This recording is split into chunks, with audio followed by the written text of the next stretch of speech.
Today's top stories and your weather forecast in the first 8 minutes. Now on 8 News at 11. Thanks for joining us tonight. I'm Juan Conde. We have just learned a group of bikers hurt in this horrific crash in Greensboro this morning are from Richmond. A tractor trailer hit 6 of them while they were taking a break on the side of the interstate. 8 News reporter Claudia Rupsich spoke to friends of the group who are heartbroken. It was just like something that we would never have even expected. 5 Richmond motorcyclists, 4 men and 1 woman, struck by a tractor trailer while parked on the side of I-85 in Greensboro, North Carolina. 1 biker from Maryland was killed. We all are one family of motorcycle riders, and so it upsetted everybody that heard about it. The Central Virginia Fallen Biker Committee organizes fundraisers to assist biker families.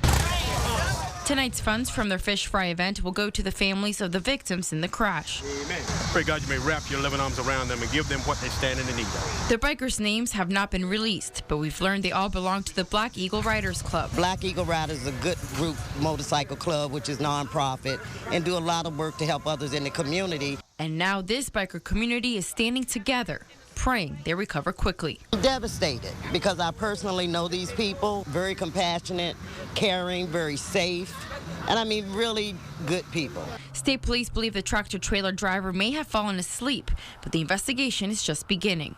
Claudia Rupsich, 8 News. A Henrico man is behind bars tonight, accused in a bizarre and violent abduction and sexual assault of a teenager. 8 News reporter Matthew McClellan is reporting the story tonight. It's remarkable this young woman managed to escape. Yeah, remarkable is right. The 18-year-old was able to break free from the suspect Aaron Berg's car yesterday after he pulled over on the side of I-95 in Prince William County. State police say Berg chased her before getting back into his car and fleeing the scene. Tonight, neighbors say they never suspected this was the man living next door. On Friday, there was calm on Greenwood Glen Drive in Glen Allen. But one day before, this house was surrounded by state police. 3 of my friends live here and they were checking it out. I was like, yo, this man lives in our neighborhood. And they were all freaking out. We have such a quiet neighborhood and not usually any trouble here. They were looking for 28-year-old Aaron Berg, accused of abducting an 18-year-old and sexually assaulting her. The teen got away and made it to safety, but Berg's neighbors are still on edge. When you tell a teenager, no, you can't walk down there by yourself at night. Oh, why? It's not, nothing's going to happen. So now it's like, see, you never know. Anything can happen at any time. Teenage daughter Sarah says Thursday's events may just prove Dad's point. I go my morning jog all the time. Just by myself, just walk the dog, just do my own thing. And then I'm like, oh, I pass by that house every day. That is creepy. Police say Berg and his alleged victim knew one another. He was arrested Thursday night at a family member's home in Hanover County. Now, Berg faces multiple charges, including sodomy, strangulation, and abduction. We knocked on his door but got no answer, and we also showed up at his parents' home, where police say he was arrested. They did not want to comment on camera. Matthew McClellan, 8 News. Late this afternoon, Richmond Mayor Dwight Jones dropped a plan for a Shockoe Bottom ballpark linked to a slavery museum in favor of a plan that ties a new stadium to a freestanding children's hospital. There is no mention of where the new stadium might be or who will pay for any of it. The mayor's statement, which was released too late for city officials to comment on camera, describes an agreement today between Richmond, Henrico County, and Chesterfield County to build a new children's hospital at Boulevard and 95, where the Diamond now stands. The locality is committed to identifying a new stadium site by the end of 2015, with the city extending the Squirrels' current lease at the Diamond until 2017 to allow time for construction. Squirrels management says they've never been more confident in regional partnership. I didn't hear the counties or the city talking. I heard one voice that really was excited about sitting down and figuring out what we can do together to get this done. Everyone is waiting to hear who will pay for a new hospital and stadium. Jones mentions private investment and fiscal constraints facing localities in his statement, but not actually where $1 will come from. Stadium estimates are in the tens of millions. A freestanding hospital could reach $100 million. Parnell is undaunted. Now, there's been ebb and flows before, but there's a sincerity here that I heard today that is really real, and we really appreciated it. This, of course, is a developing story. As soon as we get in touch with city and county officials on Monday, we'll update for you here on air and online. I was under the car, then everybody was looking at me under the car, and they went to go get my mommy, and then my mommy took me in the house. A 5-year-old hit-and-run victim tells 8 News about being dragged along the street by an SUV. Christacia Jones is just back from the hospital after surgeries on her leg and head. 8 News reporter Jonathan Costin shows us why her family calls her a fighter. Christacia is the victim of a hit-and-run accident, and when you ask her how she's doing... Good. You feeling good? Yeah. Last Sunday night, she was riding her bike along with her twin sister in their apartment complex parking lot when someone in a white newer model Ford Escape hit her. Her mother says she never lost consciousness. I was under the car, then everybody was looking at me under the car, and they went to go get my mommy. She said he got out the car and he told her he was sorry, and I guess he must have panicked, and that's when he drove off. Her family is glad their little loved one is home. Christacia is a mathematician who loves to add numbers and guessing how old people are. Okay. You 22 or 23? Say what now? How old are you? I'm old. I'm real old. You 100? Almost. The energetic 5-year-old girl has 2 rods in her leg, and when paramedics picked her up Sunday night, they said her injuries were life-threatening. I'm guessing because of the damage done to the side of her head, because her bone was exposed and the flesh was exposed. But somehow they managed to move tissue around to sew it up. Chris's spirits are certainly upbeat because being bedridden comes with perks. And money to me, and all presents, and all flowers. That was Jonathan Costin reporting. Family members expect Christacia to make a full recovery, but they still need your help to track down the driver of that white Ford Escape who fled the scene. You can call Crime Stoppers anytime anonymously at 780-1000. Tonight, authorities are looking for the owners of 2 dogs that mauled and killed a cat in Church Hill. The cat's owner says the dogs came into his backyard at 39th and Crestview around 9:30 a.m. yesterday. And when he confronted the owners, he says they took off in a newer model dark truck. The dogs are described as a large black bull mastiff or pit bull mix and a medium black and brown dog with mid-length hair. Richmond Animal Control is investigating. Video now for you of a pretty intense fire at a home on Ainsworth Lane in Henrico. Fortunately, crews were able to put out the blaze in the shed before it spread to the house. No one was hurt. The cause of the fire is still unknown. We turn now to the skies over Virginia Beach, where this morning water spouts were spotted off the ocean front. One witness says he saw 3 funnel clouds in the same area at the same time. And fortunately, they stayed offshore. More video now, this time from California, where a brush fire jumped clean over a highway and then sparked an inferno about 75 miles from LA. You see the damage here. Trucks just burst into flame. At least a dozen cars here were torched. 2 people were hurt, but their injuries are thankfully described as minor. We turn now to our local 8 News Storm Tracker forecast, and Katie's in with the latest for us. What do you got? Well, an exceptional drought out that way. That's why when a fire starts, it can spread so quickly. In fact, of the drought scale from the U.S. Drought Monitor, there are 5 categories. They are highest on the scale. Now, here in Richmond, we don't even register on that scale. We're ahead of the game in terms of rainfall. Dry skies right now. You can see some showers and thunderstorms diving through Cincinnati and into northern Kentucky. There, they will stay out of our viewing area, but we will run the risk of isolated showers and thunderstorms later tomorrow afternoon. Until then, quiet but muggy. 76 in Richmond, 74 in Petersburg, mid-70s across much of the Commonwealth here. Let's take a closer look at that forecast for tomorrow. Partly cloudy skies, breaks of sunshine throughout the afternoon, but especially as we head into the later afternoon and evening hours, we will run the risk and better chance for some of those storms. We'll have a closer look in your hour-by-hour forecast coming up. The bigger story, really, that heat is back. 94 tomorrow. All right, thank you, Katie. News where you live in Petersburg now, where 2 historic streets have a different name. Say goodbye to Fleet and Canal Streets. They are now called University Boulevard. The city of Petersburg says that name change reflects the strong partnership between the city and Virginia State University. Also in Petersburg, a pretty big announcement from Virginia's film industry. AMC's Turn will film a 3rd season in Colonial Williamsburg, at the College of William and Mary, and in the city of Petersburg. That AMC show centers around the story of America's first spy ring during the Revolutionary War. Coming up tonight in What's Trending, bridesmaids channel Michael Jackson and the Backstreet Boys for an epic wedding toast. To say it's entertaining is an understatement. Wait until you hear it. And is the Loch Ness Monster mystery finally solved? Hear from a man who spent the last 25 years hunting that creature of legend. You're watching 8 News at 11. More news where you live is coming up after a quick break. First, though, let's check in with Jimmy Kimmel.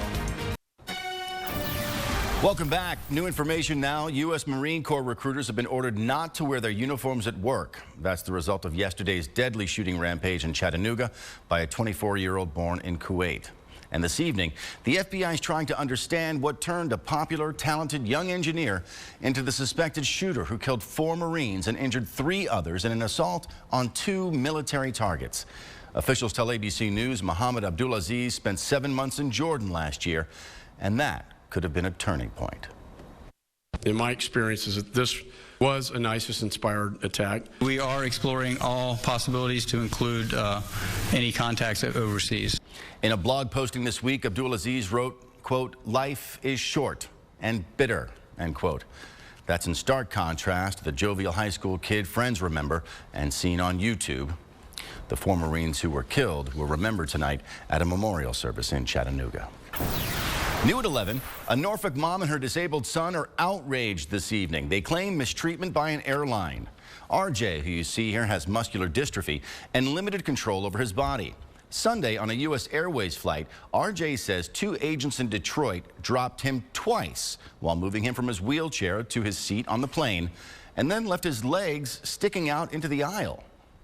I was just really shocked at how good they treat me like that, and it just got worse from there. So you're telling me you had your legs sticking out in the aisle for an entire flight? Yeah, they didn't have no compassion for me. An airline representative is apologizing and offering RJ a $150 voucher. He's rejecting it because his ticket cost more than double that price, and he says he never wants to fly with that airline again. This may come as a shock. The Loch Ness Monster may not be real after all. A man who spent almost 25 years looking for Nessie says, "We've probably been seeing a catfish." Steve Feltham gave up his job and his home to search for the mythical beast, and now he says just that. Nessie is a myth, and the creature that people have reported seeing is very likely a species of catfish known as the large whales. I don't know. I kind of like the idea that the Loch Ness Monster still exists. What do you think, Katie? I was confused of what they meant, a literal catfish, like the animal, or somebody catfishing us and like, you know, dressing up to be Loch Ness Maybe Monster. the catfish has been catfishing us. Maybe. Yeah, maybe. I don't know. It's weird. It is a little weird. This forecast, not all that weird though, but hot. 86 degrees is where we topped out today. A little bit cooler than the average. Average highs this time of year right around 90 degrees or so, but we are back in the 90s and actually going to surpass those high temperatures by quite a bit by Sunday and Monday. Take a look at this temperature trend, all in the 90s for at least the next 5 days, but Sunday and Monday pushing well into the upper 90s. Now, heat index values tomorrow, factoring in the humidity with that 94 degrees, feeling more like triple digits. So if 94 with your humidity will feel like triple digits, you know that 97 and 98 with that same humidity going to be feeling even hotter, about 105 to possibly 109 degrees, feeling like Sunday and Monday. Temperatures right now far from that, very comfortable here across the area. 76 in Fredericksburg, same in Ashland, the city of Richmond also sitting at 76, 75 in Louisa, 74 in Tappahannock, 81 still in Williamsburg. You'll be dropping down into the 70s with everyone else soon, 72 in Emporia and 71 in Crewe. Now, on radar and satellite, we had a few clouds this afternoon, giving way to actually mostly clear skies toward and after sunset. You can see quite a bit of thick cloud cover and some rain and storms to our north and west. Now, you could definitely see that the clouds are headed our way, but this batch of actually some pretty strong thunderstorms that move through Cincinnati, diving down into Kentucky. You can see the general movement of that is going to stay out of our viewing area. So we won't be seeing that round of storms, but certainly the added cloud cover through the overnight hours, and then we'll see our own afternoon storm chances tomorrow. Overnight lows, well, right now we're already in the mid to upper 70s, but we'll be dropping into the low 70s, so not even getting all that cool for your overnight. Now, tomorrow's planner, partly cloudy for much of the day. 8 o'clock, 75 degrees, 90 at the lunch hour, and then as we head into the late afternoon, that's when we'll start to see those storm chances. So let's take you through the day. 8 a.m. tomorrow morning. Again, definitely a dry start. Not much happening until around 4 or 5 o'clock or so. Isolated storms, no severe storms anticipated for tomorrow. And then you can see once that line of storms does get past Richmond, south and east of that, it does pick up in intensity just a bit. So not too bad across the area. Late afternoon storms, something to keep in mind, but don't cancel your plans. 94 for your high tomorrow, 97 with maybe an isolated storm on Sunday, but looking much better than just that heat.